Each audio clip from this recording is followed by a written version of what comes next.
this is Lady Boulay, and I hope you're having a wonderful day. Thank you for your support. Thank you for subscribing to the channel. Thank you for your thumbs up, for your comments, and thank you for sharing the videos. Thank you for all you do to support the channel. And yes, we are commanded to love one another, whether we want to or not, or whether we agree with each other or not. So the title of this video is Amazing Grace your favorite hymn? Well, I'm just going to say right off the bat that it is not my favorite hymn, and it has not been ever, I don't think. But growing up in the Christian church, Amazing Grace was always shoved down your throat. That is supposed to be the standard hymn for every Christian. If you wanted the old saints to start screaming and hollering and shouting all over the place, just start singing Amazing Grace. I mean, you wouldn't even have to say the words. The organist would just have to hit that chord, and boy, they get going. Amazing grace, how sweet the sound that saved a wretch like me. I once was lost, but now I'm found. Was blind, but now I see. And they just drag it on, and then people just get happy and start shouting at the church. And my husband and I finally admitted a few years ago that we don't like that song. I mean, I just cannot stand that song. I don't even know why. Originally, I didn't like the song, but I didn't know why. And then when I read about the writer of the song, I thought, okay, I don't like that song. This is not my testimony. This is his testimony. So today I came across this video with Professor James Smalls, and that put everything in perspective for me. I don't like that song, and I don't think I've ever liked that song because that song does not describe who I am. But I'm going to let you listen to Professor James Smalls. I was watching one of your great presentations recently, right? And you stated, paraphrasing, black people should not be singing Amazing Grace by John Newton, right? I don't think people understand why you said it. I think that at a surface level they heard it, but they didn't understand the deeper level why you shouldn't be singing songs like that. Right. Amazing Grace has become the anthem in black churches across the black world. I heard them singing it in the UK. I heard them singing it in the Caribbean, and definitely in North America. It is the anthem in the churches. And they got it down to par. Amazing Grace. It was written by a murderer. It was written by a slave trader, a rapist who murdered and raped and pillaged and plundered. And then when he got wealthy and filthy rich and left the business, he writes this poem about his redemption. And we don't even know if he was redeemed. You know what I'm saying? Right. But this murderer,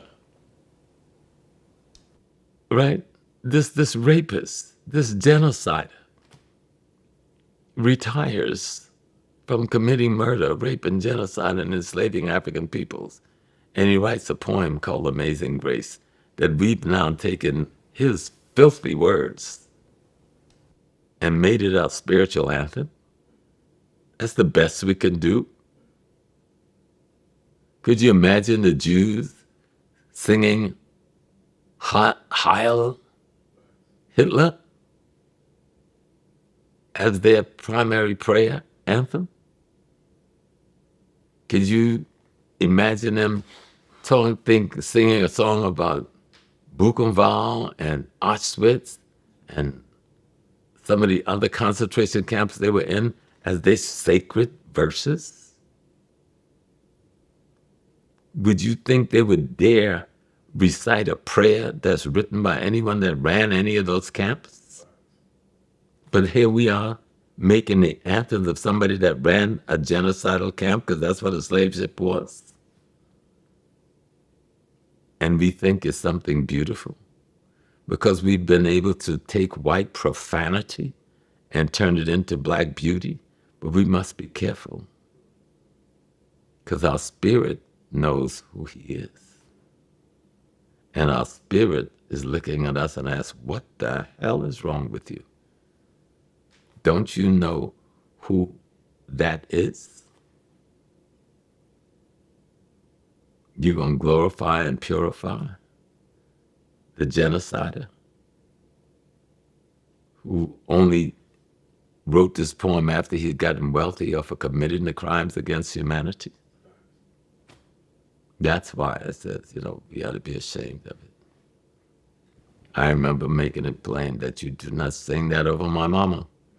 Because there were some members of my family had to, now you're going to take that off of the program.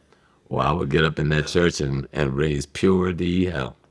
This is John Newton, the writer of Amazing Grace. He was born in England and at a young age went to work on slave ships, eventually becoming the captain of several slave ships.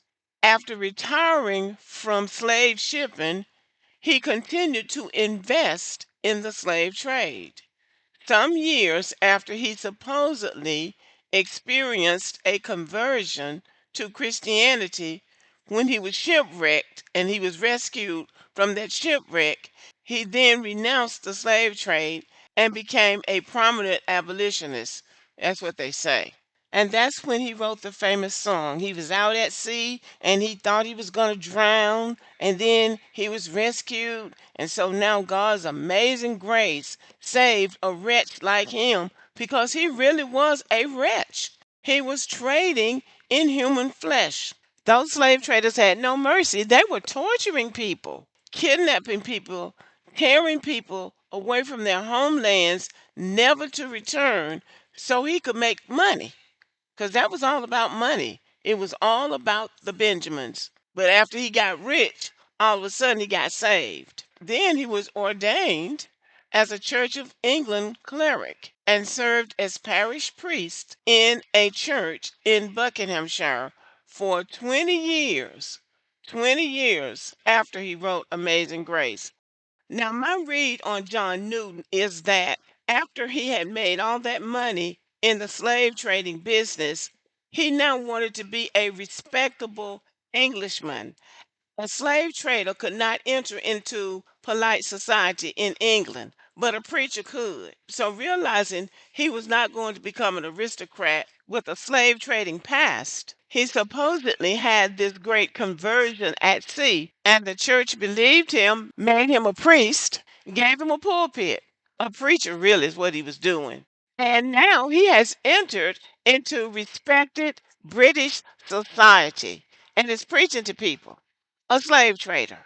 Now, the takeaway here is that this man was a slaver. He was the captain of several slave ships, and then after a time, after making a lot of money, he retired from it, but continued to invest in the trade. And then miraculously, he was out to sea and was shipwrecked, and he was rescued, and that redeemed him, and he became an abolitionist, a fighter against the slave trade. So you can believe much of that as you want to. But that is why I never understood why. I just don't like the song because it doesn't speak to my spirituality, but it is a standard in the black church. If you want to get things stirred up in a black church, you get your best soloist and let them get up there and start trembling and singing Amazing Grace. They'll tie that church up. But it's not my favorite hymn. But my question is it yours? Let me know in the comment section. Thank you for listening. Give me a thumbs up and have a good evening.